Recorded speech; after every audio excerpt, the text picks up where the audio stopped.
RCM નું મુખ્ય કોઈ એન્જિન હોય તો એ ખાવાનું તેલ છે। ખાવાનું તેલ શા માટે? તો આ તેલ આપણે એટલા માટે ખાઈએ છીએ કે આપણા શરીરની અંદર તમે ખોલશો તો સીધા 4 ભાગ જોવા મળશે, 4 વસ્તુઓ જોવા મળશે। ખોલશો એટલે માંસ મળશે, ચરબી મળશે, હાડકા મળશે, પાણી મળશે, હવા પણ હોય છે પણ દેખાતી નથી। તો ચરબી જે છે આપણા શરીરમાં પુરુષોને એવરેજ 20% ની આજુબાજુ હોવી જોઈએ, મહિલાઓને 20-22% હોવી જોઈએ। એ ચરબી આપણને ફેટમાંથી મળે છે, તેલમાંથી મળે છે, અને એ ફેટી એસિડ હોય છે તેલમાં, એટલે આપણે તેલ ખાવાનું હોય છે। પણ RCM એમાં પણ વિજ્ઞાનનો સહારો લીધો, કયું તેલ આપણે ખવડાવીએ તો આપણું આરોગ્ય રક્ષાનું જે મિશન છે, સ્વાસ્થ્ય રક્ષાનું મિશન છે, એમાં આપણને સહયોગ થઈ શકે। તો પહેલું કામ એનું મંત્ર શું છે? Chemical out.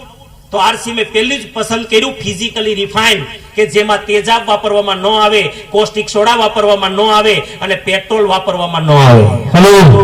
આ તેલની અંદર આ ત્રણમાંથી એક પણ વાત નથી। હવે રહી એન્ટીઓક્સિડન્ટ, આના પોષક તત્વો અંદર જવા જોઈએ કે જે મને આ જે ઝેર જાય છે એ ઝેરથી થતા કેમિકલને રોકી શકે એવા 3 પોષક તત્વો। તમે ને હું સિંગ તેલ ખાઈએ, કપાસિયા ખાઈએ, સૂર્યમુખીનું ખાઈએ, સોયાબીન ખાઈએ, જેટલા પણ તેલ ખાવ છો ને એમાં એક તત્વ છે ટોકોફેરોલ, વિટામિન E।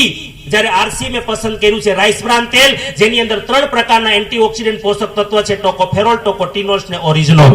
આ 3 પ્રકારના પોષક તત્વો, એક તો કેમિકલ આઉટ, પોષક તત્વો ઇન। હવે વાત છે કે કેમિકલ તો ગયું, પણ આ પોષક તત્વો કેવા છે આની અંદર કે મારે આને યુઝ કરવાનો। શા માટે યુઝ કરવાનો? ઘણા લોકોએ કીધું એસિડિટી મટી ગઈ, ગેસની તકલીફ મટી ગઈ, હાલવા ચાલવામાં ફાયદો થયો, એવું કયું તત્વ છે એ જાણવું છે? તો એકવાર તાલી તમારા માટે, જોરદાર તાલી।